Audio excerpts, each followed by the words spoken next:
Surat SOG પોલીસે કાપોદ્રા વિસ્તારમાં bogus learning licence બતાવતી ગેંગના 4 સાગરીતોને ઝડપી પાડ્યા છે। આરોપીઓ સોશિયલ મીડિયા દ્વારા ગ્રાહકો શોધી 7 થી 10,000 રૂપિયા લઈ એડિટિંગ એપની મદદથી નકલી લાયસન્સ પધરાવી દેતા હતા। પોલીસે આરોપીઓ પાસેથી મોબાઈલ અને 13 બનાવટી લાયસન્સ સહિત 30,000નો મુદ્દામાલ જપ્ત કર્યો છે।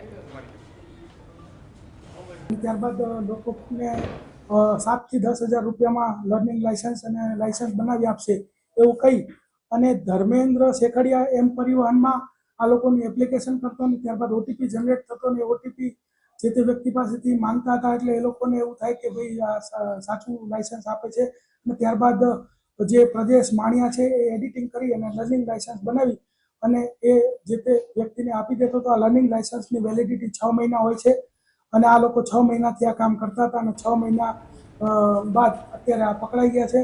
અત્યાર સુધી લગભગ 50 થી વધારે લોકો આના ભોગ બન્યા।